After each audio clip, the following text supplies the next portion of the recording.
হযরত সুলাইমান নবী হুজুরের নামটা আপনারা শুনেছেন। হযরত সুলাইমান নবী হুজুরের কাছে একদিন খবর এসে পৌঁছালো, এক ব্যক্তি একটা কুকুরকে বিষ পান করিয়ে হত্যা করেছে। এক ব্যক্তি একটা কুকুরকে বিষ পান করিয়ে মেরে দিয়েছে। সুলাইমান নবীর কাছে এই খবরটা এসে পৌঁছালো। আল্লাহ নবী হযরত সুলাইমান নবী যখন এই খবরটা পেয়ে গেলেন, হুজুর মনের দিক দিয়ে বড় ব্যথিত হলেন, মনের দিক দিয়ে বড় হুজুর দুঃখ প্রকাশ করলেন, অত্যন্ত ব্যথিত হলেন, অত্যন্ত হুজুর কষ্ট পেয়ে গেলেন। একটা কুকুরকে, জ্যান্ত কুকুরকে বিষ পান করিয়ে কেমন করে মারে। সুলাইমান নবীর কাছে যখন এই খবর এসে পৌঁছালো, একজন লোক একটা কুকুরকে হত্যা করেছে, বিষ পান করিয়ে মেরে দিয়েছে। অত্যন্ত রাগান্বিত হলেন সুলাইমান নবী। রেগে গিয়ে হুজুর সিদ্ধান্ত নিলেন, ওই লোকটার বাড়িতে আমি যাব, ওই মানুষটার বাড়িতে আমি যাব। হে তরুণিয়া নওজওয়ান জামাকেরা, হে আমার মুরব্বিরা, বাবারা শুনে গেলে হযরত সুলাইমান নবী গুটি গুটি পায়ে ওই মানুষটার বাড়ির দরজার সামনে গিয়ে পৌঁছে গেলেন। দরজার সামনে গিয়ে যখন পৌঁছে গেছে, ওই মানুষটা হুজুরকে দেখতে পেলেন। হুজুরকে দেখতে পেয়ে বড় আনন্দিত হলেন, বড় খুশি হয়ে গেলেন। ও আল্লাহ নবী, হযরত সুলাইমান হুজুর, আপনি আমার বাড়িতে এসেছেন হুজুর, অত্যন্ত আমি খুশি হয়েছি হুজুর। আমার বাড়িতে একটু আজকে মেহমানদারি করতে হবে হুজুর, আমার বাড়িতে একটু মেহমানদারি করতে হবে। আমি অত্যন্ত আনন্দিত হয়েছি যে আপনি আমার বাড়িতে এসেছেন। সুলাইমান নবী এত বড় একজন নবী ছিলেন এবং বাদশা ছিলেন, তার মধ্যে কোনো অহমিকা ছিল না, কোনো রিয়া ছিল না, কোনো অহংকার ছিল না, কোনো তাকাব্বুর ছিল না। সুলাইমান নবীর সঙ্গে মানুষ খোলা মনে কথা বলতে পারত। সুলাইমান নবীর সঙ্গে মানুষ খোলা মনে, মন খুলে কথা বলার সুযোগ পেত, কারণ সুলাইমান নবীর মধ্যে কোনো অহমিকা ছিল না, কোনো রাগ ছিল না, গুসা ছিল না হুজুরের মধ্যে। কথা কিছু বুঝতে পারছেন বাপ? আর আমাদের আপনাদের সাজে এলাকায় সামান্য ছোটখাটো পাতি নেতার সঙ্গে কথা বলা মুশকিল, কথা বলতে চায় না। ছোটখাটো একটা পাতি নেতার সঙ্গে কথা বলতে গেলে পুরি সর্বনাশ। আগে পারমিশন নিতে হবে, 3টে গেট পার হতে হবে, পিএর সঙ্গে আগে দেখা করতে হবে, গেটম্যান ছাড়লে তবে ভেতরে যেতে পারে, তবে পাতি নেতার কাছে পৌঁছাবে। কথা ঠিক কিনা বলবো? কথা বুঝতে পারছেন? সুলাইমান নবী এত বড় একজন নবী ছিলেন যে তিনার সঙ্গে মানুষ কথা বলতে গেলেও তার মানুষের মধ্যে কোনো ভয় ডর লাগতো না, কোনো ভয় ভীতি ছিল না মানুষের ভেতরে। সুলাইমান নবীকে বলছে, হুজুর বিয়াদবি নেবেন না, আমার বাড়িতে একটু মেহমানদারি করতে হবে আপনাকে। হুজুর বললেন, বাবা মেহমানদারি সেটা পরে আছে, কিন্তু আগে আমি তোমাদের সামনে কিছু কথা বলার জন্য এসেছি। যাও এলাকার মানুষকে অ্যালার্ট করো, ঘোষণা দাও, জানাও, সংবাদ দাও, গোটা এলাকার মানুষকে তোমার এই বাড়ির সামনে খামারে এক জায়গায় জমা করো। আমি সবার সামনে কিছু ঘোষণা দিতে চাই, কিছু অ্যালার্ট করতে চাই, কিছু জানাতে চাই। সুলাইমান নবী যখন এই কথা বলেছেন, তখন লোকটি বলল, হুজুর ঠিক আছে, আমি আমার এলাকার মানুষদেরকে একটু সবাইকে জানিয়ে দিচ্ছি, সংবাদ দিচ্ছি। এত রানিয়া নওজওয়ান নেওয়াকেরা, ইয়া মাই মুরব্বিরা, বাবারা শুনে গেলে ওই মানুষটা ঠিক না থাকতে পেরে এলাকার মানুষদেরকে জানিয়ে দিলেন, বাবারা সুলাইমান নবী এসেছেন, বাবা তোমাদের সঙ্গে কিছু কথোপকথন করবেন, তোমাদের সামনে কিছু বার্তা দেবে, কিছু ঘোষণা দেবে। অতি সত্বর তোমরা আমার বাড়ির সামনে চলে এসো। এলাকার মানুষগুলো পাশাপাশির মানুষগুলো এক জায়গায় জমায়েত হলো।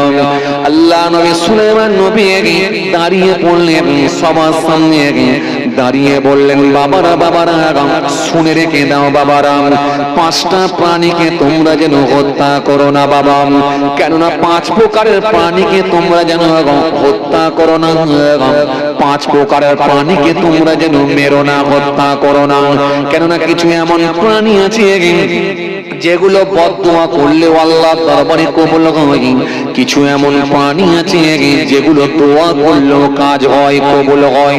এজন্য আমি সুলাইমান বলে যাই, 5 প্রকারের প্রাণীকে তোমরা যেন কখনো হত্যা করবে না, মারবে না। 5 প্রকারের প্রাণীকে তোমরা যেন কোনোদিন হত্যা করো না, মেরো না, হত্যা করো না, মেরো না। 5 প্রকারের প্রাণীকে বদদোয়া করলেও কবুল হয় আর দোয়া করলেও কবুল হয়। কে বলছে? সুলাইমান নবী। জি, সে অভিশাপ দেবে, বদদোয়া করবে, সেটাও আল্লাহর দরবারে কবুল হবে। এজন্য প্রাণীকে খবরদার যেন মেরো না। 5 প্রকারের প্রাণী সুলাইমান নবী বললেন মেরো না। হে প্রাণীয়া নওজওয়ান যুবকেরা, হে আমার মুরব্বিরা, বাবা রাসূলের কিতাবের মধ্যে পাওয়া যায় হযরত সুলাইমান নবী সে মানুষগুলো যখন এক জায়গায় জমা হয়ে গেল, আল্লাহ নবী হযরত সুলাইমান নবী তাদের সামনে গিয়ে দাঁড়িয়ে গেলেন, দাঁড়িয়ে গিয়ে সালাম দিলেন। মানুষগুলো সালামের জবাব দিলেন। হযরত সুলাইমান নবী বললেন, কিছু এমন প্রাণী আছে যাদের বদদোয়াটা আল্লাহর দরবারে কবুল হয়ে যায়, কিছু এমন প্রাণী আছে যাদের অভিশাপ আল্লাহর দরবারে লেগে যায়, কিছু এমন প্রাণী আছে যাদের দোয়াটা আল্লাহর দরবারে কবুল হয়। বলবেন না সুবহানাল্লাহ? হযরত সুলাইমান নবী বলেন, বাবা সোনা, তার ভেতরে 1 নম্বরে বলা সেটা হলো কুকুর, কুত্তা, কুকুর। এই কুকুর একটা নাপাক প্রাণী বলে, যদি বদদোয়া করে তো আল্লাহর দরবারে লাগে যায়, আর কুকুর যদি দোয়া করে সেটা আল্লাহর দরবারে কবুল হয়ে যায়। কুকুরকে তোমরা ইচ্ছাকৃতভাবে যেন হত্যা করে দিও না, কুকুরকে তোমরা কষ্ট দিও না। কি শিক্ষা বুঝতে পারছেন ইসলামে? এজন্যই তো ইসলাম বলেছে প্রাণীর উপরে দয়া করো। দেখো, দয়া করো। কিন্তু আমরা অনেক সময় পয়সার জন্য এমন কিছু মানুষ আছি, প্রাণীর উপরে আমরা জুলুম করে থাকি। আপনি গরুর দালাল নিজেকে বলে দাবি করেন, বা গরু ব্যবসায়ী বলে দাবি করেন। আপনি এক জায়গা থেকে আরেক জায়গায় যখন গরুগুলোকে কিনে নিয়ে যাচ্ছেন, ছোট একটা হাতিতে, ছোট হাতি নাকি বলে গুলো, ডালা গাড়িগুলোকে, ছোট হাতি 160, এই ছোট হাতি বা ম্যাজিক গাড়ি যেগুলোকে বলে, যে গাড়িটার মধ্যে দেখা যাচ্ছে 3টে গরু ঢোকার ক্যাপাসিটি, সেখানে আপনি জোর করে 5টা গরু ঢুকালেন। কোন গরুর পা দেখা যাচ্ছে ডালার বাইরে ঝুলে আছে, কোন গরুর মাথা কল্লা দেখা যাচ্ছে ডালার বাইরে ঝুলে আছে, কিংবা দেখা যাচ্ছে ওই গরুগুলোকে এমন ভাবে আপনি দড়ি দিয়ে বেঁধেছেন আর বাঁধনটা এত শক্ত টাইট করে একটু পাও নাড়াতে পারে না, মাথাও তুলতে পারে না। তারপরেও দেখা যায় আপনি আবার নিজে ওই গরুর কোন একটা প্রাণীর উপরে চেপে চেপে যাচ্ছেন। না, এই ইসলাম এই শিক্ষা দেয় না। এই প্রাণীর উপরে কষ্ট দেওয়া মানে কাবিরা গুনাহ। এটা ইসলাম শিখিয়েছে, এর নাম ইসলাম। যেগুলোকে আপনি খান, যেগুলোকে আল্লাহ হালাল করেছেন, সেগুলোকে আপনি জবাহ করে খেতে পারেন, তাও কার নামে? আল্লাহর নামে। লা'নাল্লাহু মান জামআ লিগায়রিল্লাহ ওয়া লা'নাল্লাহু মান সারাকা মানারাল আরদ। হাদিসে এসেছে, ইয়া আইয়ুহাল্লাযীনা আমানু লা তুহারিমু তাইয়্যিবাত মা আহাল্লাহু লাকুম ওয়া লা তা'তাদু ইন্নাল্লাহা ইউহিব্বুল মু'তাদিন। কোরআনে আল্লাহ সুন্দর করে বলেছে আপনি জবাহ করে খেতে পারেন, যেগুলো আল্লাহ আপনার জন্য হালাল করেছে খান, আপত্তি নেই, কিন্তু আপনি মেরে পিটিয়ে নয়। কিছু মানুষ তারা দেখি প্রাণীকে পিটিয়ে পিটিয়ে মারে, বড় কষ্ট লাগে, বড় কষ্ট লাগে। এই রকম করে কল্লা ধরেছে, এই লাঠির বাড়ি মার তো মার, ফাটাফাট করে মারছে মুরগিটার উপরে, ফাটাফাট করে মারছে। মেরে পিটিয়ে পিটিয়ে গরম পানিতে দিয়ে দিল, মুহূর্তের মধ্যে শেষ। এটা অনেক বেশি কষ্ট দিয়ে প্রাণীকে হত্যা করা হয়। জবাহ করে খেলেন, সব থেকে সহজ পদ্ধতি হলো জবাহ। আর আজকে স্বাস্থ্য বিজ্ঞান বলছে তোমরা কেটে খাও। স্বাস্থ্য বিজ্ঞান বলছে কেন? প্রবাহিত রক্তটা বেরিয়ে যায়। আপনি যখন কোন প্রাণীকে আপনি যখন পিটিয়ে পিটিয়ে মেরে খাবেন, গোটা শরীরে তার রক্ত জমাট বেঁধে যায়। এই শরীরে যখন রক্ত জমাট হয়ে যায়, ওই প্রাণীটাকে যখন আপনি আবার কেটে পিস পিস করে রান্না করে খাবেন, ওই জমাট বেঁধে যাওয়া রক্ত হয়ে যাবার কারণেতে ওই জমাট বাঁধা রক্তটা আপনি যখন মাংসের সঙ্গে খেয়ে নিচ্ছেন, গোশতের সঙ্গে খাচ্ছেন, ভবিষ্যতে আপনার ক্যান্সার হবার সম্ভাবনা থাকতে পারে। এটা স্বাস্থ্যবিজ্ঞান বলছে। স্বাস্থ্যবিজ্ঞান বলছে এজন্য খুব সহজ পদ্ধতি হলো প্রাণীকে জবাহ করে খাওয়া। আর আমার ইসলাম তো আগেই বলেছে, আল্লাহ বলেছে তোমরা জবাহ করে খাও, আল্লাহর নাম নিয়ে খাও। আলহামদুলিল্লাহ, কত সুন্দর ইসলাম ধর্ম, কত সূক্ষ্ম কথাগুলো ইসলাম বলেছে। এমনকি জবাহ করবে, জবাহ করার সময় ওই ছুরিটাকে উত্তম রূপে ধার করে নাও, তার পর্যাপ্ত ধার আছে নাকি দেখে নাও। পর্যাপ্ত ধার যদি না থাকে, তাহলে প্রাণীর উপরে চালালে যদি প্রাণীটার চামড়া কাটতে যদি কষ্ট হয়, এটাও কাবিরা গুনাহ হবে। ইসলাম কত সুন্দর, বুঝতে পারছেন? কত সূক্ষ্ম বিষয়গুলো নিয়ে আলোচনা করেছে। এজন্য আপনি জবাহ করলেও আপনার ওই ছুরিটাকে পর্যাপ্ত ধার করতে হবে, তাকে ভালো করে ধার করে নিয়ে দেখে নিতে হবে ধার আছে কিনা। প্রাণীকে পানি পান করান, দিয়ে সুন্দর করে আপনি জবাহ করেন। চারটে নালী, খাদ্য নালী, শ্বাস নালী, রক্ত নালী, দুটো রক্ত নালী, চারটে নালী আপনি কাটুন। কমপক্ষে তিনটে নালী তো কাটতেই হয়, এবং সাথে আল্লাহর নাম নিতে হবে। কোন গায়রুল্লাহর নামে জবাহ করলে তার উপর আল্লাহর লানত হবে। নাই বলেছে আল্লাহর নাম ব্যতীত অন্য কারোর নামে জবাহ করা যাবে না। পীর তো দূরের কথা, হুজুর তো দূরের কথা, এমনকি নবীর নামেও জবাহ করা যাবে না। জবাহ করতে হবে আল্লাহর নামে। লা'ন আল্লাহু মান জাবা'a লিগায়রিল্লাহ ওয়া লা'ন আল্লাহু মান সারাকা মানারাল আরদ। রাসূল বলেছে হাদিসের মধ্যে, অনেক কথা নবী বলেছেন, পরে আরো লম্বা হাদিস আছে। যাক, আমি যে কথা বুঝাতে চাইছিলাম, সময় সংক্ষেপ করব কারণ প্রচন্ড ঠান্ডা। আবার ভাইরা বলেছে একটু কালেকশনের ব্যাপারও আছে। যে কথা বলতে বলতে আমি চলে আসছিলাম, তো হযরতে সুলাইমান নবী বললেন তোমরা 5 প্রকারের প্রাণীকে হত্যা করবে না। তার ভিতরে 1 নম্বর হলো কুকুর। মনে আছে আপনাদের? কুকুরকে যেন হত্যা করো না। কেন এই কুকুরকে তোমরা হত্যা করো না? এই কুকুরকে তোমরা হত্যা করে দিও না। ইচ্ছাকৃতভাবে কোন কুকুরকে যেন হত্যা করে দিও না, কষ্ট দিও না। কেন? কুকুর যদি অভিশাপ দেয় সেটা আল্লাহর দরবারে কবুল হয়, আর কুকুর যদি দোয়া করে সেটা আল্লাহর দরবারে কবুল হয়। এজন্য কুকুরকে তোমরা ইচ্ছাকৃতভাবে হত্যা করো না। কেন? কুকুর হলো একটা পাহারাদার প্রাণী।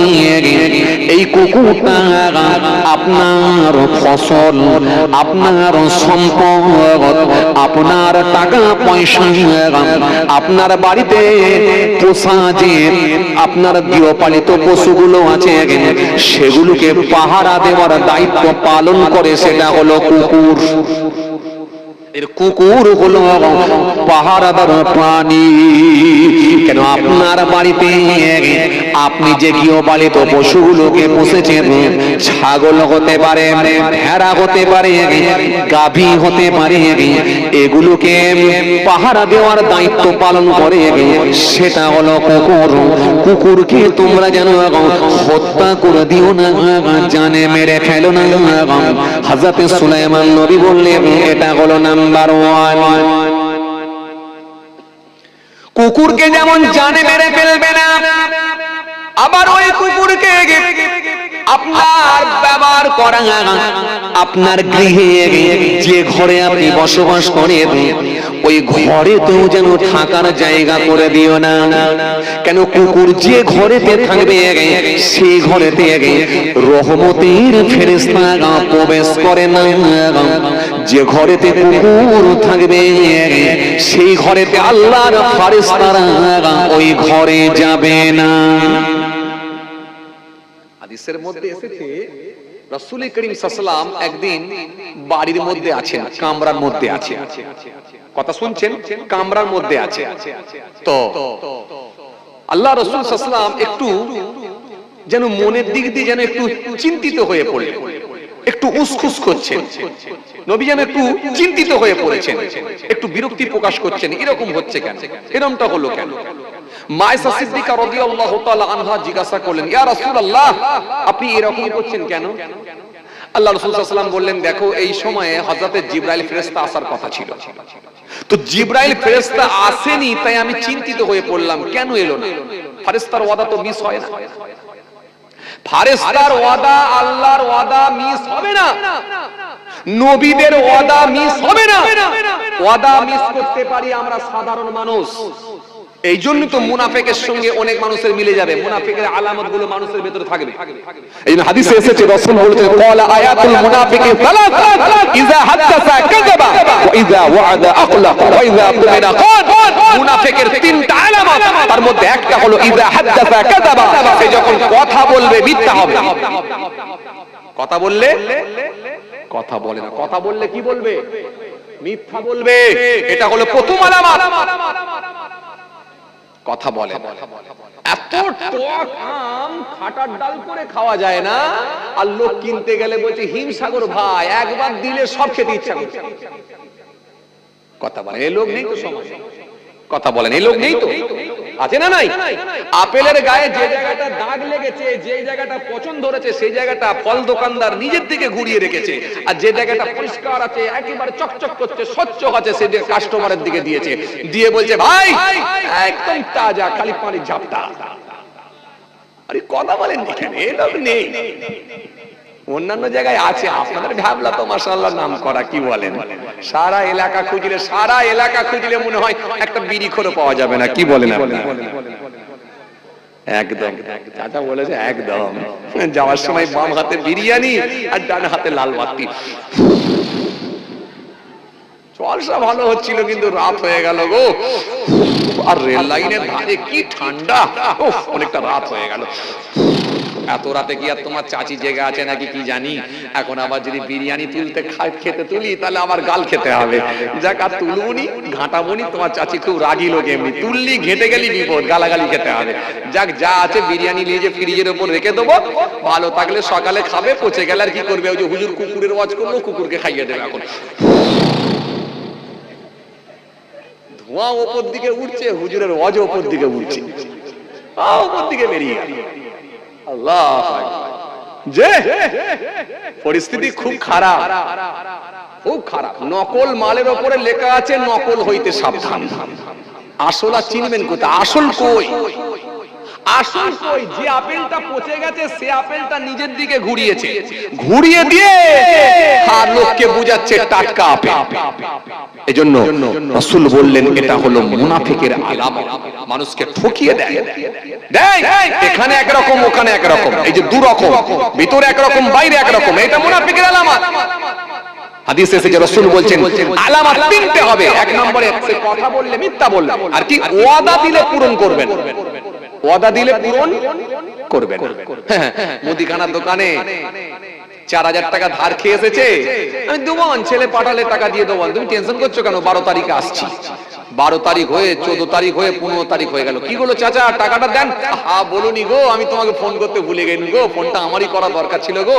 আর বলুনি, ছেলে একটু অসুবিধায় পড়ে গেছে বুঝলে, ওই কোম্পানি টাকা দেয় না, 27 তারিখ করে পাঠায় বলেছে, তো 27 তারিখে তোমার টাকা আমি দিয়ে আসছি। আবার 27 গেল, 28 গেল, 29 গেল, 30 গেল, 1 তারিখ, 2 তারিখ। চাচা কি হলো গো, তুমি যে বললে টাকা দিয়ে, ফোন করতে ভুলে গেছি গো। আর বলুনি, বড় বিপদে পড়ে গেছি ভাই। কি হয়েছে? আরে হঠাৎ করে না বিআইটা মারা গেছে, আমি বিআই বাড়ি আছি।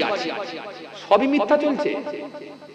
তাহলে একটা ধার খেয়ে পয়সা দুগুনি বা ডিটেন করব বলে কত মিথ্যা তাকে বলতে হচ্ছে, সবই কিন্তু মিথ্যে। আবার সেই চাচাটা দাঁড়িয়ে রেখে আবার নামাজও পড়ছে, সব মুনাফিকের আলামত। আর 3 নম্বরে নবী কি বললেন? তৃতীয় নম্বরে বললেন আমানতের খেয়ানত করবে। এই তিনটে যদি মিলে যায়, থাকবে কোথায়? জাহান্নামের নিম্ন স্থানে। ইন্নাল মুনাফিকিনা ফি দারকি আসফালি মিনান নার ওয়ালান নাসীরা। আল্লাহ বলছেন তাদের সাহায্যকারী কেউ হবে না, এরা থাকবে জাহান্নামের নিম্ন স্থানে, জাহান্নামের নিচে। কি গো কচি, তাই তো নাকি? কচিগুলো ভালো হাফেজি মাদ্রাসায় পড়ে, ওই জন্য মাঝে মাঝে আমাকে একটু সাথ দিচ্ছে বলে জন্য ওদেরকে বলতে বলছি, ভালো মাঝে মাঝে সাথ দিচ্ছে। তবে ও অনেক দূর পর্যন্ত যায় না এখন মনে হচ্ছে, তাই তো? যাক ঠিক আছে, কাছাকাছি দিলে বলে দিচ্ছে মাঝে মাঝে। যাক যাক, খুব ভালো, মাশাআল্লাহ পড়াশোনা করছে, আল্লাহ কবুল করেন। চলেন, কি বলতে বলতে চলে এলাম জানো ভাই, কি বলতে বলতে চলে এলাম মনে,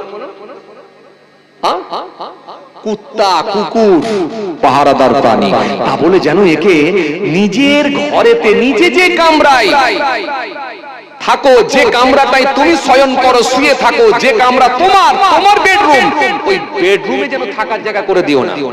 এটা বলছিলাম, বলতে বলতে এসেছিলাম কি আল্লাহ রাসূল সাল্লাল্লাহু আলাইহি ওয়াসাল্লাম বললেন, আয়েশা জিবরাইল আসার কথা ছিল, এই মনে আছে আপনাদের?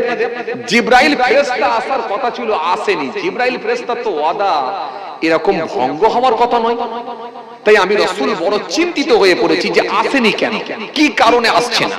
এজন্য আমি একটু চিন্তিত, আমার একটু মনটা খারাপ, আমি একটু চিন্তিত, আসছে না কেন। কিছুক্ষণের মধ্যেই দেখা যায় ওই যে রুমের মধ্যে রাসূলুল্লাহ ছিলেন, ওই রুমের খাটের নিচে বা তক্তপোষের নিচে বা ওই রুমের নিচে থেকে একটা কুকুরের বাচ্চা দেখা গেল।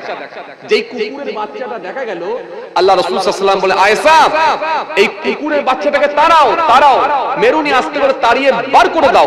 ও এই বাচ্চাটা ঢুকলো কি করে কুকুরের বাচ্চাটা, বলে ওই বাচ্চাটাকে তাড়িয়ে দেওয়া হলো, কুকুরের বাচ্চা বাইরে চলে গেল, হযরত জিবরাইল ফেরেশতা এসে হাজির হয়ে গেলেন। জোরে বলতে পারেন না? ভাই জিবরাইল কি ব্যাপার, এত লেট করলেন? ইয়া রাসূলুল্লাহ, লেট আমি করিনি হুজুর, ওই বাড়িতে কামরার ভেতরে কুকুরের বাচ্চা কিভাবে ঢুকে গিয়েছিল, এজন্য আমি জিবরাইল আসতে পারছিলাম না হুজুর, খুব পেরেশানির মধ্যে পড়েছিলাম। যেই বাচ্চাটা, কুকুরের বাচ্চাটা বেরিয়ে গেল, আমি আপনার কামরার মধ্যে চলে এলাম হুজুর। এজন্য রহমতের ফেরেশতা আসবে না যদি কামরার ভেতরে থাকে। আবার কিছু মুসলমান বোঝে না, তারা এখন বড় লোকি স্টাইল দেখানোর জন্য ডিসেম্বর মাস, জানুয়ারি মাস কুকুরকে এখন গাড়িতে, কুকুরকে এখন হাঁড়িতে, কুকুরকে এখন ঘরেতে সব নিয়ে ঘুরে বেড়ায়। আবার কুকুরের আবার অন্য ধরনের কুকুর, বড় বড় লোমওয়ালা কুকুর, অ্যালসেশন কুকুর আছে না নাই? ভ্যাবলা স্টেশনে দাঁড়াবে, দাঁড়িয়ে কুকুরের গলার বেল্ট ধরে যখন দড়ি ধরে একটু টেনে টেনে নিয়ে ঘোরাবে না, তখন লোকে গরিব মানুষগুলো দেখে বলবে, ওহ বড় লোক যাচ্ছে রে, বেড়াতে বেরিয়েছে বড় লোক। जी गाय के दो की कुत्तों की लबे बचरा रहे भूखा, साला को मिले गोश्त रोटी, बापू ना मिले सौका, बीबी के लेके सिनेमा जाबे, माँ के बनाबे दासिएगी, एक काली की भांग के दिल में लगे हंसी, सच्चा बोले लट्ठा मारे, झूठा जग में भी काबी, औरत भी के गली गली सोरा बैठ के भी काबे, मानी हबे अपमान, गुनी हबे दुसिएगी, सत्य जाबे निर्वासन, मिथ्या हबे बेसिएगी, लज्जा उड़बे आकाशेते, शरम खाबे धाप, जाते उठबे अजातेरा थाकबे ना आरमान, জ্ঞানীরা চুপসে যাবে জ্ঞানীদের কাছে, কথাগুলো বিদ্বানেরা সত্যি বলে গেছে। কথা বলে লোমওয়ালা কুকুর নিয়ে যাচ্ছে গাড়ির ভেতরে, ভ্যাবলা স্টেশনে নেমে যখন নিয়ে বেরিয়েছে, গাড়ির ভেতরে চি চি করে বাচ্চাটা কাঁদছে, তার দিকে কোনো ভ্রুক্ষেপই নেই। এখন কুকুর নিয়ে ব্যস্ত। সমাজে এমন কিছু মানুষ আছে না নাই? গাই দুধ দহন করে নিয়ে পাড়ায় পাড়ায় ঘুরছে, দুধ নেবে গা, দুধ নেবে গা, দুধ নেবে গা, কেনার লোক নাই। আর বসিরহাট স্টেশনের পাশে কি ভ্যাবলা স্টেশনের পাশে মদের দোকান ওপেন খুলে একেবারে কোলাপসিয়াল গেট লাগিয়ে দিয়ে এসি রুমের ভেতরে একেবারে ভালো হুইল চেয়ারে বসে আছে লোক, লাইন দিয়ে মদ কিনে নিয়ে যাচ্ছে। টিকিট কাউন্টারে যেমন টিকিট কাটে, মদের কাউন্টারে গিয়ে ওরা মদ কেনার জন্য লাইন দিয়েছে। কথা ঠিক কিনা বলবো? আসল জিনিস মানুষ নেবে না। মানুষ অন্যরকম হয়ে গেছে, তাদের রুচি অন্যরকম, চিন্তাধারা অন্যরকম, ভাবনা অন্যরকম, যার কারণে এই অবস্থা। মানুষ যদি সব একরকম হতো আর ভালো দিকটা বেছে নিত, তাহলে এই সমাজ আরো পরিবর্তন হতো। কি কথা ঠিক কিনা বলবো? আমরা তো কোনোদিন এরকম কাজ করিনি, তাই না? কথা বলে, এরকম কাজ কোনোদিন করিনি, তাই না? জমিতে ফসলে যদি একটা ছাগল পড়ে যায়, মুরগি পড়ে যায়, তখন আমাদের রাগ হয় কি হয় না? ছুটে গিয়ে ওই ছাগলটার ঠ্যাং ধরে এক কাঁচা, কিংবা এমন ইট ছুড়লো ছাগলটার পায়ে লাগলো, ছাগলটা ডাক দিতে দিতে দৌড়ালো, ছাগলের পাটা ভেঙে গেল। হয় এরকম খবর? না কোনোদিন হয় না? হয় কি হয় না?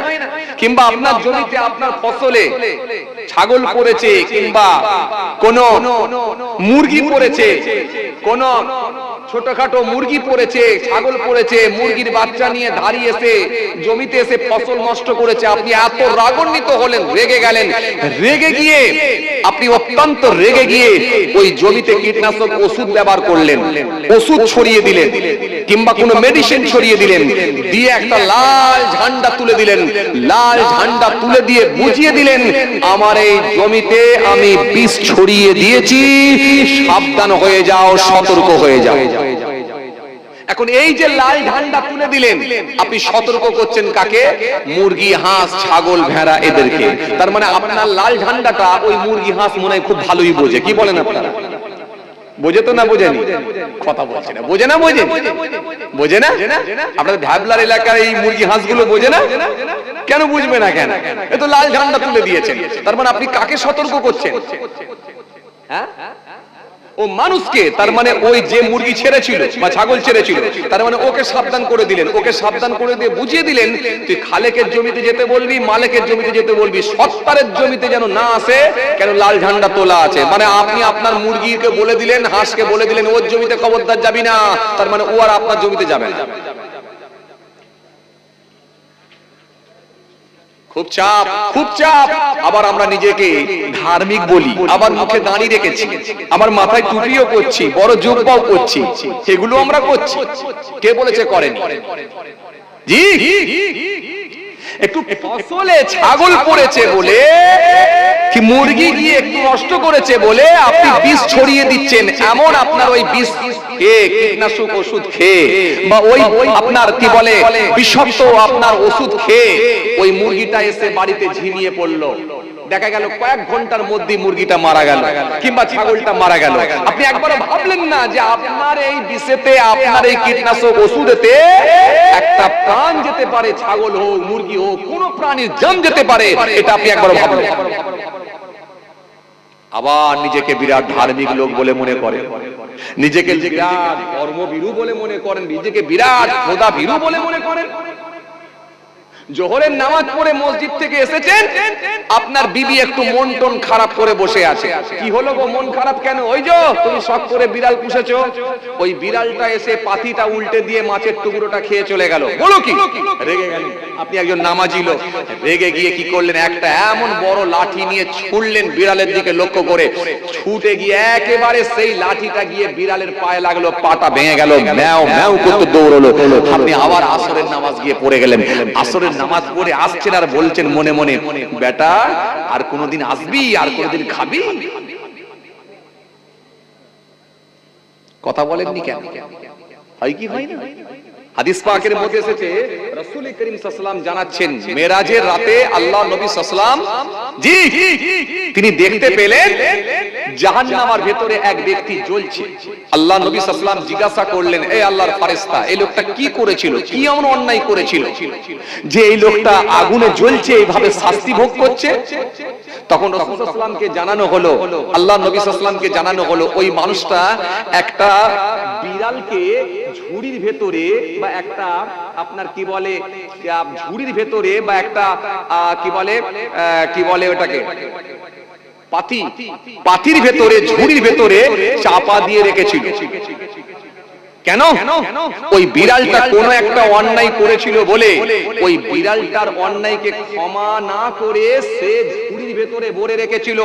ভরে রাখার কারণেতে, ওই পাথিরতে ভরে রাখার কারণেতে ওই বিড়ালটা একদিন পরে মারা গেল। মারা যাওয়ার কারণে আল্লাহ এত নারাজ হয়ে গেলেন, অসন্তুষ্ট হলেন। তার নামাজ, রোজা, দাড়ি, টুপি সবকে আল্লাহ নামাজ, রোজা, তাসবিহ, তেলাওয়াতকে বরবাদ করে দিয়ে জাহান্নামের আগুনে তাকে জ্বালাচ্ছে। কিছু বুঝতে পারছেন? ধর্ম মানা শুধুমাত্র মুখে দাড়ি নয়, মাথায় টুপি নয়। আপনাকে ধার্মিক হতে গেলে পুরোটাই মানতে হবে। চলে আসুন, খাতালি চলে আসুন, চলে আসুন, চলে আসুন, চিল্লামিল্লি করছে, চলে আসুন, চলেন আমি আর আলোচনা করছি না। আল্লাহ যদি ফের কোন সুযোগ দেয় ইনশাআল্লাহ আলোচনা হবে। সবাই আমার জন্য দোয়া করবেন। কি বলছিলাম জানো? সুলাইমান নবীর কাছে খবর এলো। কি খবর? যে একজন ব্যক্তি একটা কুকুরকে বিষ পান করিয়ে হত্যা করে দিয়েছে। সুলাইমান নবী একটু রাগান্বিত হলেন, রেগে গেলেন। রেগে গিয়ে তিনি সিদ্ধান্ত নিলেন ওই লোকটার বাড়িতে আমি যাব, গিয়ে ওকে আমি কিছু কথা বলে আসবো। সুলাইমান নবী একটু রাগান্বিত হলেন, রেগে গেলেন, মনটা একটু খারাপ হয়ে গেল। কেন? এই জুলুম কিন্তু আল্লাহ নিজেও মানবেন না বলেছেন। ওয়ালাউ ইয়ারাল্লাযিনা যালামু ইয ইয়ারাউনাল আযাব আন্নাল কুওয়াতা লিল্লাহি জামিআ ওয়া আন্নাল্লাহা শাদীদুল আযাব। আল্লাহ কোরআনের মধ্যে বলেছেন, কোরআন শরীফের মধ্যে আল্লাহ পাক ফের আয়াত দিয়েছেন, ওয়ালাকাদ আহলাকনাল কুরুনা মিন ক্বাবলিকুম লাম্মা যালামু ওয়া জাআতুহুম রাসূলুহুম বিল বাইয়িনাত ওয়া মা কানু লিউমিনু কাযালিকা নাজজিল কওমাল মুজরিমিন। কোরআনের মধ্যে আল্লাহ আয়াত দিয়েছেন, একাধিক আয়াত দিয়েছেন আল্লাহ পাক। ইন্নাল্লাহা ইয়া'মুরুকুম আন তু'আদ্দুল আমানাতি ইলা আহলিহা ওয়া ইযা হাকামতুম বাইনান নাস আন তাহকুমু বিল আদলি ইন্নাল্লাহা নি'ম্মা ইয়া'iযুকুম বিহি ইন্নাল্লাহা কানা সামিয়ান বাসীরা। একাধিক আয়াত দিয়েছেন আল্লাহ। কি জি? তাহলে প্রাণীর বদদোয়া যদি কবুল হয়, আর আপনার কি মনে হয় মানুষের বদদোয়া কবুল হবে না? মানুষের অভিশাপ কি কবুল হবে না? হাদিস পাকের মধ্যে রাসূলুল্লাহ সাল্লাল্লাহু আলাইহি ওয়াসাল্লাম বললেন, তোমরা মাজলুমের উপরে, তোমরা কারোর উপরে জুলুম করো না, অন্যায় ভাবে কারোর উপর অত্যাচার করো না। কেন? মনে রাখো, মাজলুমের সঙ্গে আল্লাহর সম্পর্কটা এত বেড়ে যায়, মাঝখানে কোনো পর্দা থাকে না। একজন মাজলুম ব্যক্তি যখন আল্লাহর দরবারে কেঁদে কেঁদে বলবে, ও রব্বি আল্লাহ, রব্বি মাবুদ, জোর করে আমার বাড়ি ভেঙে দেওয়া হয়েছে, ও রব্বি আল্লাহ, রব্বি মাবুদ, জোর করে আমার জায়গার উপরে চেপে বাড়ি করেছে পাশের লোকটা। এই যে জুলুম, জুলুম, এই জুলুম শব্দের অভিধানিক অর্থ হলো জি অন্ধকার, অত্যাচার, অবিচার, অত্যাচার, নিপীড়ন। জুলুমের অনেক অর্থ হয়, জুলুমের অনেক মানে হয়। সেটা কাউকে পিটিয়ে জুলুম করা হতে পারে, সেটা কাউকে ভাষাগত দিক দিয়ে জুলুম হতে পারে, কোন প্রাণীর উপরে জুলুম হতে পারে, কথার মাধ্যম দিয়ে জুলুম হতে পারে। এজন্য জুলুম করা ইসলামে নিষিদ্ধ। খবরদার। আমরা অনেক সময় করে থাকি, কোন ব্যক্তি যদি একটু কালো মানুষ হয় বা চামড়াটা একটু রংটা যদি কালো হয়, আমরা অনেক সময় কথার মাধ্যম দিয়ে জুলুম করি। এই কেলো, তার কেলো নাম তুলে দিলাম মার্কেট বাজারে, কেলো বলে লোকে ডাকে না। কেন বলবে? যিনি কালো চামড়া দিয়েছেন তিনি তো সাদা চামড়া দিয়েছেন। সাদা চামড়া কাউকে ভালোবেসে তিনি দিয়েছেন, কাউকে আবার কালো চামড়া ভালোবেসে দিয়েছেন। রং দেন তো তিনি আল্লাহ। কেউ একটু খাটো মানুষ হলে, কেউ একটু গ্যারা মানুষ হলে তাকে আমরা গ্যারা নাম তুলে দিলাম। কারোর মাথার যদি চুল না থাকে তাকে আমরা টাগলা বলা শুরু করলাম, টেকো। এগুলো বলবেন না, এগুলো বলবেন না, ইসলাম নিষিদ্ধ। আপনি কেন বলবেন? এগুলো ভাষাগত দিক দিয়ে জুলুম হতে পারে। আপনি জানেন না, আপনার বড় মাপের পাপের সঙ্গে আপনি সম্পৃক্ত হতে পারে। এত সহজ নয়, শুধু দাড়ি টুপিটা করলেই হয় না। জি, অনেকে আমার নাম দেয় দেখবেন পটল। একটু যদি খাটো মানুষ হয়, মোটা সোটা হয়, তাহলে আবার নাম দিয়ে দেয় পটল। নাউজুবিল্লাহ। কেন বলবেন? তার একটা সুন্দর নাম আছে, সুন্দর নাম ধরে ডাকুন। আপনি পটল বলা চালু করলে আপনার দেখে দেখে আরো 5টা মানুষ বলবে কি বলবে না? সেই মানুষটা কষ্ট পাবে, মনের দিক দিয়ে ব্যথিত হবে। ইসলাম এটা শেখায় না, এটা ভাষার দিক দিয়ে, ভাষাগত দিক দিয়ে জুলুম হলো। এই জুলুম করা থেকেও ইসলাম বিরত থাকতে বলেছে। সুলাইমান নবী সেই সময় বলেন, শোনো, 5 প্রকারের প্রাণীকে তোমরা হত্যা করবে। মাশাআল্লাহ। যাক যাক, তাহলে আমি আর সময় নিচ্ছি না। আল্লাহ লিয়েলে আবার আলোচনা হবে ইনশাআল্লাহ, আবার হবে ইনশাআল্লাহ। অন্যদিনে হবে, অন্যদিন হবে। কেন বলেন তো? চাঁদা পত্রর ব্যাপার তো, ঠান্ডার রাত, শীতের রাত।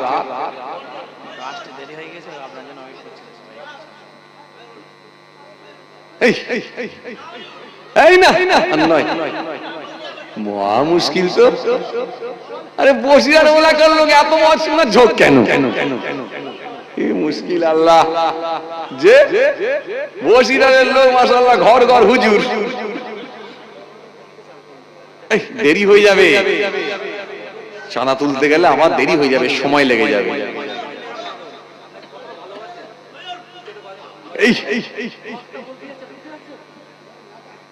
এই তুমি ওরকম করোনি, তোমাকে ক্যামেরায় তুলে নেবে এক্ষুনি ছেলেরা, এক্ষুনি ছবি তুললি তুমি ভাইরাল। বুঝতে পারছো? খালি ক্যামেরাটা ঘুরিয়ে দিলি ভাইরাল হয়ে যাবে, কথা বুঝতে পারছো? বেশি আওয়াজ দিওনি, বিপদ, ভাইরাল হয়ে যাবে এক্ষুনি। সব ক্যামেরার যুগ এখন। আগে চেয়ার নেই তো কিসে বসবে? কিন্তু চট হলে তবে তো বসতে পারবো, আগে আগে আসতে পারবো। আমি আগে কোথা পাঠাবো? চেয়ার আছে? কোথায় আছে? ও পেছনের দিকে চেয়ার দিয়েছে। আল্লাহু আকবার, আল্লাহু আকবার। অনেক মানুষ, অনেক মানুষ। আল্লাহ কবুল করেন, আল্লাহ কবুল করেন। অনেক মানুষ, আল্লাহ কবুল করেন। মাশাআল্লাহ, মাশাআল্লাহ। তাহলে ভাইরা আমার, বন্ধুরা আমার, সাথী মহব্বতের ভাইরা, কি বুঝাতে চাইছিলাম আপনাকে? আপনাকে পৃথিবীর জমিনে ধার্মিক লোক বলে যদি দাবি করতে হয়, ধর্ম যদি মানতে হয়, তাহলে পুরো ইসলামকে কমপ্লিট মানতে হবে। পুরোটা মেনে নেওয়ার নাম ইসলাম। আপনার ভাষার দ্বারায়, আপনার কথার দ্বারায়, আপনার ভঙ্গিমার দ্বারায়, আপনার স্টাইলের দ্বারাই কেউ যেন কষ্ট না পেয়ে যায়, পেয়ে যায়, এটাও জুলুম হবে। আপনারা কি মনে করেন শুধু বুলডোজার দিয়ে ঘর ভেঙে দেওয়া জুলুম? না। আপনি ভাষাগত দিক দিয়ে কাউকে আক্রমণ করেছেন, এমন মুখ দিয়ে গালি দিয়েছেন, আপনার ক্ষমতা আছে বলে, রাজশক্তি আছে বলে আপনি এমন মানুষকে আপনি কড়া ভাষায় আক্রমণ করলেন, গালি দিলেন, লোকটা আপনার উপর অতিষ্ঠ হয়ে গেল, চোখ দিয়ে পানি ঝরিয়ে ফেললো, কাঁদতে শুরু করলো, এটাও তার উপরে জুলুম। আমরা দেখি অনেক সময় এগুলো হয়।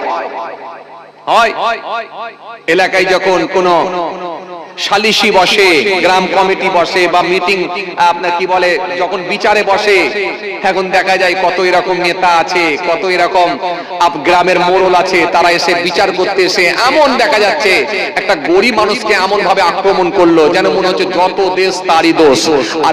আর অপর পক্ষে যিনি আছেন তিনি প্রভাবশালী বলে, টাকা পয়সা অনেক আছে বলে, বা পেছন থেকে একটু ঘুরিয়ে দিয়ে দিয়েছে বলে তাকে আর কিছুই বললেন না, আপনি ছেড়ে দিলেন। এত সহজ নয়। এই জন্য আমার আল্লাহ কোরআনে কারীমের মধ্যে বললেন, ইন্নাল্লাহা ইয়া'মুরুকুম আন তু'আদ্দুল আমানাতি ইলা আহলিহা ওয়া ইযা হাকামতুম বাইনান নাস আন তাহকুমু বিল আদলি ইন্নাল্লাহা নি'মা ইয়া'iযুকুম বিহি ইন্নাল্লাহা কানা সামিয়াম বাসীরা। আল্লাহ সুন্দর করে বললেন, তোমরা আমার নির্দেশ, আমার হুকুমকে মেনে নাও, তোমরা আমার নির্দেশ, আমার হুকুমকে তোমরা মেনে নাও। আর পৃথিবীর জমিনে যখন তোমরা বিচার করবে, এই বিচারের ফায়সালাটাও ন্যায়ভাবে করো, অন্যায়ভাবে যেন করো না।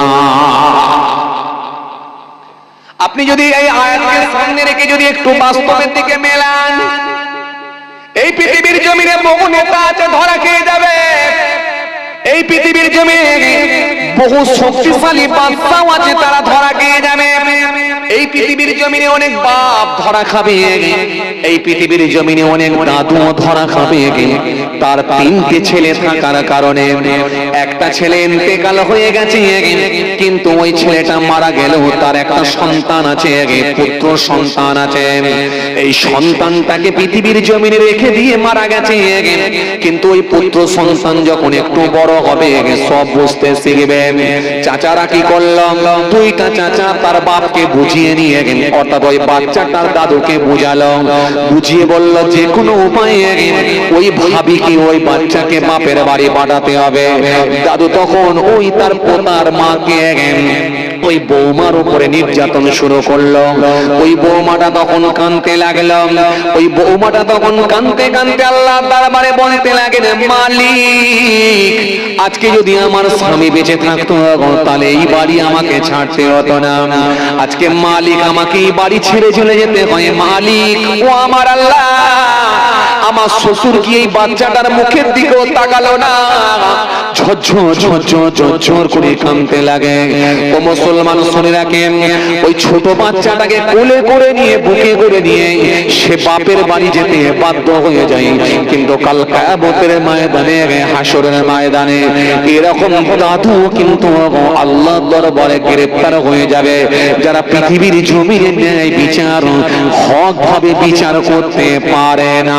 অথচ এদের দাড়ি ছিল, টুপি ছিল, এদের জুব্বা ছিল, নামাজ ছিল, খালি ন্যায় বিচার না করতে পারার কারণে আল্লাহ দরবারে গ্রেফতার হবে। কথা কিছু বুঝতে পারছেন?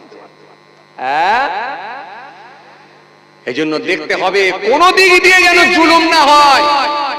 ভাষাগত দিক দিয়ে হতে পারে, কথাবার্তার ধরনে হতে পারে, ক্ষমতার জোরে হতে পারে।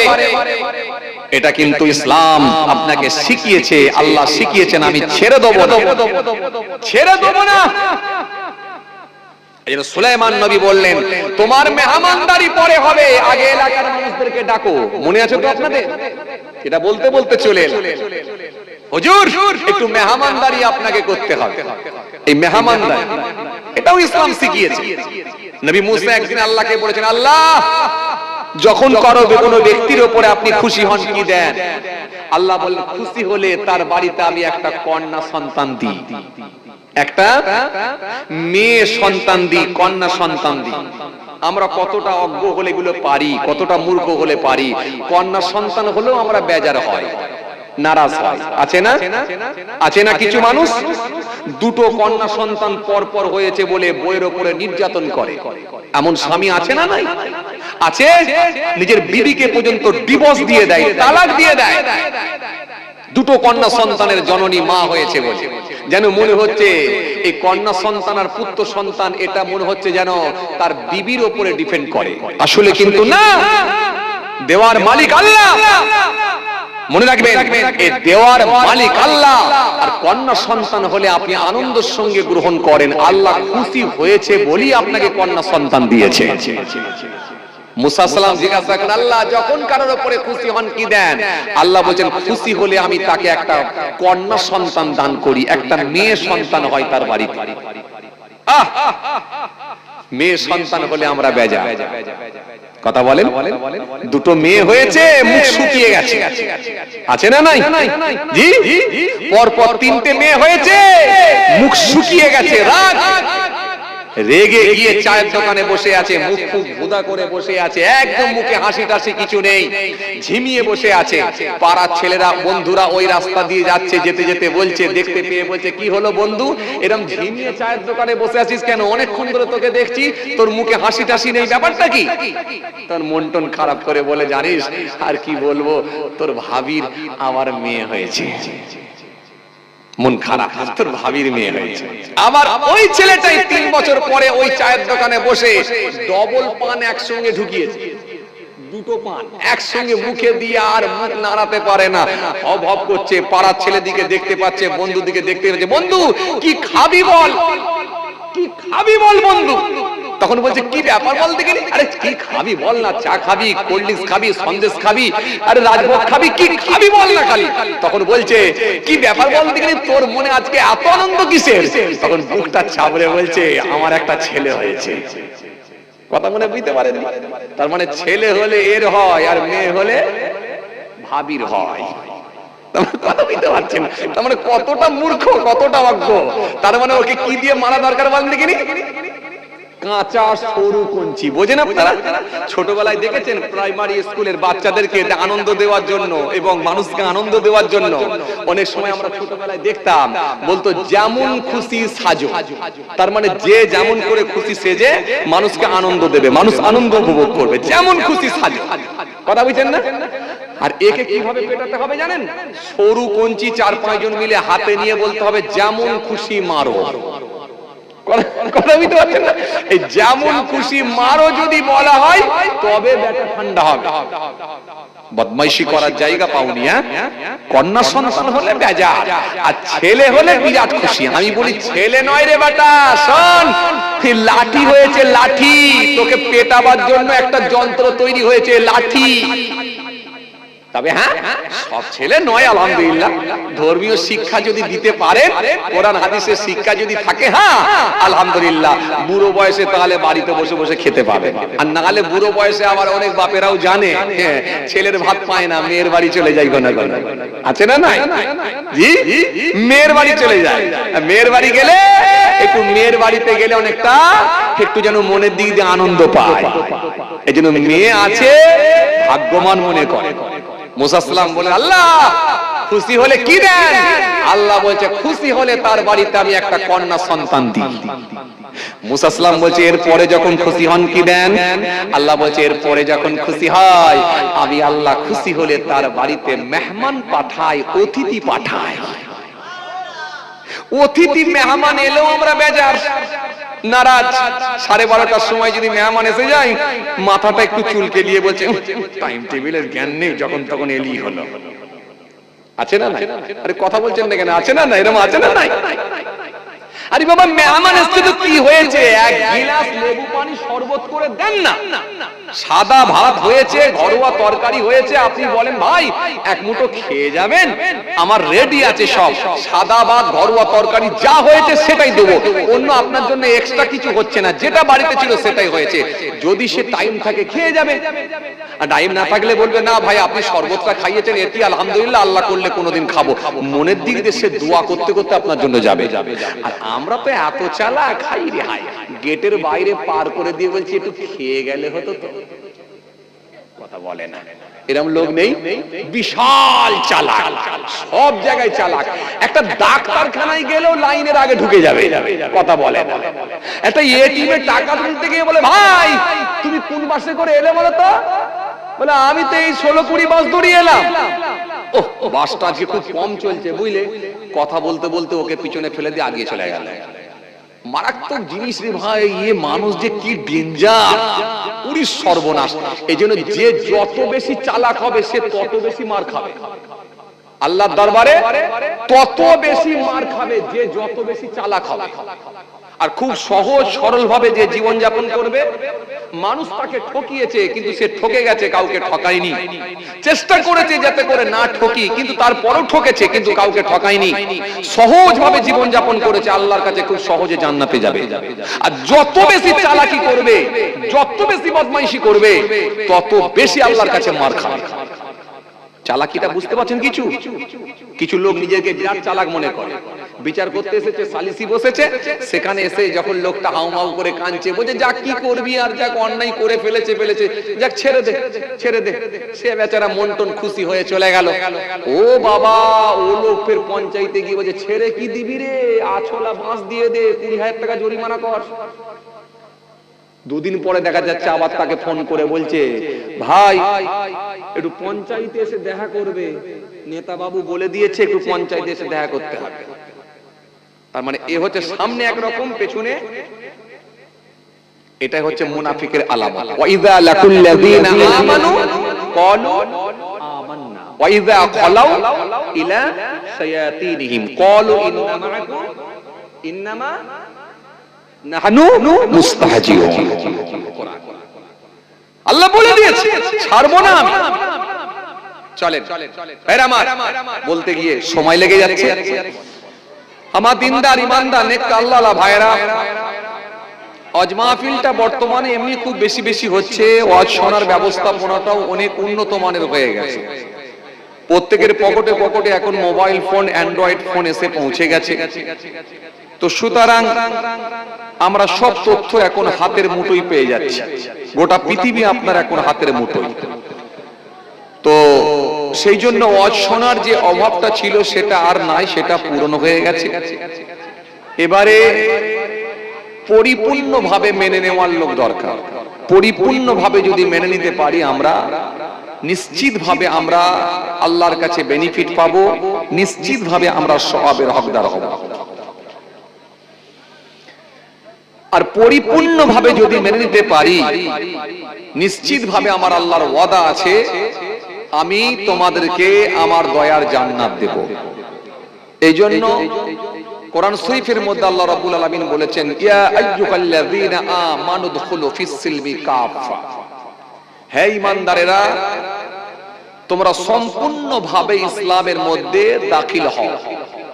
ফিস সিলমি, ইসলামের মধ্যে, কাফা, সম্পূর্ণভাবে, পরিপূর্ণভাবে ঢোকো, যাতে করে তোমাদের ভেতরে কোনো ত্রুটি না থাকে। ওয়ালা তাত্তাবিউ খুতুওয়াতিশ শাইতান, শয়তানের পথ তোমরা ধরবে না, অনুসরণ করো না। ইন্নাহু লাকুম আদুউম মুবিন, নিশ্চয় সে হলো তোমাদের প্রকাশ্য শত্রু, প্রকাশ্য দুশমন। এজন্য শয়তান থেকে বেঁচে পরিপূর্ণভাবে ইসলামের মধ্যে দাখিল হওয়ার নাম হলো মুমিন, ঈমানদার। আর যদি হতে পারো, নিশ্চিতভাবে আমি আল্লাহ তোমাদেরকে আমার প্রিয় বান্দা হিসাবে আমি কবুল করে নেব। ভাইরা আমার, বন্ধুরা আমার, সাথী মহব্বতের ভাইরা, এজন্য সম্পূর্ণভাবে ইসলামের মধ্যে দাখিল হওয়া, পরিপূর্ণভাবে ইসলামের মধ্যে দাখিল হওয়া, এটা আপনাকে দেখে নিতে হবে, এটা আপনাকে দেখে নিতে হবে। শুধু যে মুখে দাঁড়িয়ে আর মাথায় টুপি, বড় জুব্বা লাগালাম মানে ধর্মের পরিপূর্ণভাবে মেনে নিতে পারলাম, এমনটা কিন্তু নয়। এজন্য কোরআন শরীফের মধ্যে আল্লাহ পাক ফের অন্য জায়গায় আয়াত দিলেন, ইয়া আইয়ুহান নাসু উবুদু রাব্বাকুমুল্লাযী খালাকাকুম ওয়াল্লাযীনা মিন ক্বাবলিকুম লাআল্লাকুম তাত্তাকুন। ইয়া আইয়ুহান নাস, হে মনুষ্য জাতি, মানুষ সকল, উবুদু, ইবাদত করো, জিকির করো, উপাসনা করো, আরাধনা করো, কার? রব্বাকুম, তোমার রবের, তোমার আল্লাহর, তোমার স্রষ্টার, তোমার মালিকের। মালিকের ইবাদত করো, রবের ইবাদত করো, উপাসনা, আরাধনা, বন্ধনা কার? মালিকের। করলে কি হবে? ইয়া আইয়ুহান নাসু উবুদু রাব্বাকুমুল্লাযী খালাকাকুম, যদি বলো কেন করব? আল্লাযী, যিনি, খালাকাকুম, তোমাকে সৃষ্টি করেছেন, ওয়াল্লাযীনা মিন ক্বাবলিকুম, তোমার পূর্বের মানুষগুলোকেও যিনি সৃষ্টি করেছিলেন। উদ্দেশ্য একটাই, সেটা কি? লাআল্লাকুম তাত্তাকুন, যাতে করে তোমরা মুত্তাকি, পরহেজগার, খোদাভীরু হতে পারো। এই মুত্তাকি, পরহেজগার বানানোর জন্য আল্লাহ বলছেন আমার ইবাদত করো, ইবাদতের নির্দেশ দিয়েছেন। তাহলে ইবাদত করলে কি হবে? তুমি পরহেজগার, মুত্তাকি, খোদাভীরু হয়ে যাবে। কথা বুঝে আসছে? তুমি যদি মুত্তাকি, পরহেজগার হয়ে যেতে পারো, তাহলে আমার কাছে বেনিফিট পেতে পারো। কিন্তু আপনাকে এবারে হিসাব করে দেখতে হবে, দাঁড়ি রাখলে কি মুত্তাকি হওয়া যায়? বড় জুব্বা জলসার দিনে আর ঈদের দিনে পরে ফেললি কি মুত্তাকি হওয়া যায়? মাথায় টুপি দিলি কি মুত্তাকি হওয়া যায়? নিজেকে একজন নামাজি বলে দাবি করলি কি মুত্তাকি হওয়া যায়? না, মুত্তাকি হতে হবে। মুত্তাকি হলে আপনাকে টোটালটাই মেনে নিতে হবে। এক কথায় আপনার ইবাদত, আপনার জিকির, আপনার উপাসনা আপনাকে চেঞ্জ করে দেবে, পাল্টে দেবে। এবার আপনি নিজেকে কোশ্চেন করে দেখুন, আমরা পাল্টাতে পেরেছি কিনা? পেরেছি? পারি না। বসিরহাট স্টেশনে আপনি গিয়ে বাসে উঠেছেন, যাবেন কোথায়? বারাসাতে। একজন লোক সিটে বসে আছে আর একজন দাঁড়িয়ে আছে। দাঁড়িয়ে থাকা লোকটা বেচারা কষ্ট করে যাচ্ছে, প্রচন্ড রোদ্রের তাপ, গ্রীষ্মকাল। দাঁড়িয়ে থাকা লোকটার গোটা শরীর ঘেমে গেছে। ঘেমে যাওয়ার পরে লোকটার কপাল থেকে এক ফোঁটা ঘাম বসে থাকা ব্যক্তির কোলে গিয়ে পড়ে গেল। যেই বসে থাকা ব্যক্তির কোলে গিয়ে পড়ে গেল এক ফোঁটা ঘাম, বসে থাকা ব্যক্তিটা তখন রাগান্বিত হয়ে রেগে গিয়ে বলছে, এই যে ভাই, ঘাম পড়ছে। তখন দাঁড়িয়ে থাকা লোকটা আরেকটু বেশি রাগান্বিত হলো বা রেগে গেল, আরেকটু বেশি উত্তেজিত হয়ে বলল, কি করব? ঘাম পড়ছে তো খেয়ে নেবো নাকি? তখন ওই লোকটা, বসে থাকা লোকটা বলছে, এই যে তোমার ঘাম তোমাকে খেতে হবে, অন্যজন নয়। তখন দেখা যাচ্ছে এই বসিরহাট থেকে নিয়ে বারাসাত পর্যন্ত যেতে যেতে একটা বাসের মধ্যে একটা এমন জায়গায় এমন সিচুয়েশন তৈরি হয়ে গেল, এই দুজনের ভেতরে ঝগড়া ঝাঁটি অশান্তির একটা বিরাট জায়গা তৈরি হলো, হয়ে গিয়ে একটা বিশৃঙ্খলা তৈরি হলো, একটা ভেতরে অশান্তির পরিবেশ তৈরি হয়ে গেল, শুধু এক ফোঁটা কপালের ঘাম পড়াকে কেন্দ্র করে। তখন আপনাকে বুঝে নিতে হবে, আপনার মধ্যে যদি শিষ্টাচার না আসে, আপনার মধ্যে যদি নম্রতা না আসে, আপনার মধ্যে যদি ভদ্রতা না আসে, আপনার মধ্যে যদি উদারতা না আসে, আপনার মধ্যে যদি শিষ্টাচার না আসে, তখন আপনাকে বুঝতে হবে ধর্ম আপনি করছেন বটে, কিন্তু ধর্মের বিধান আপনি এখনো মানতে পারেননি। ধর্ম করছেন কিন্তু ধর্মের বিধান এখনো মানতে পারেন। বর্তমান সময়ের দিকে যদি লক্ষ্য করে দেখি, তাই হচ্ছে।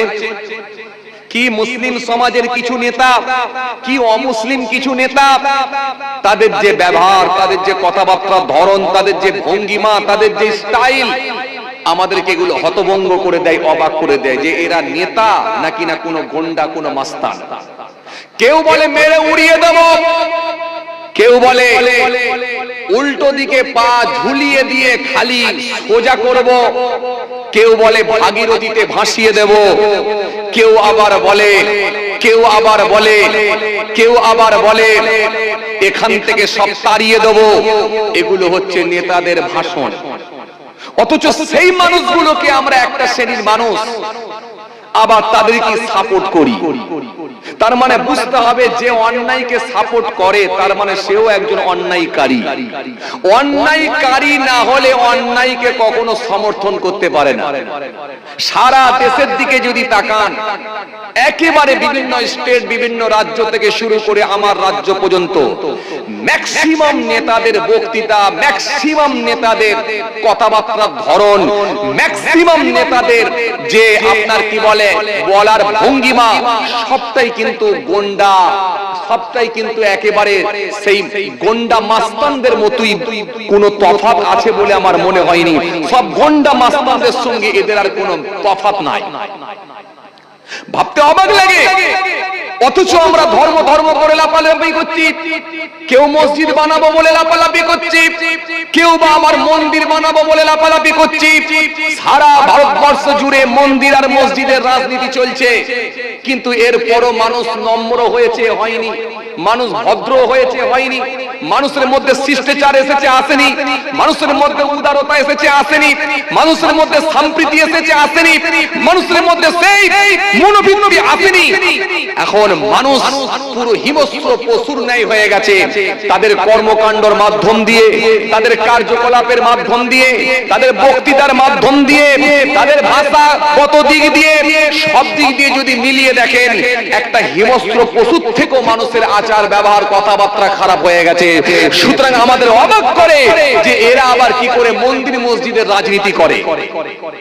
আরে মন্দির মসজিদের রাজনীতি যদি হয়, মন্দির মসজিদ তো সব আপনাকে শেখাবে, ভালো বানাবে, আপনাকে তো ভালো করে দেবে মন্দির মসজিদ। মন্দির তো একটা ধর্মীয় স্থান, ধর্মীয় জায়গায়, সেখানে উপাসনা করা হয়। মসজিদ তো একটা ধর্মীয় স্থান, সেখানে গিয়ে মানুষ ইবাদত করে, উপাসনা করা হয়।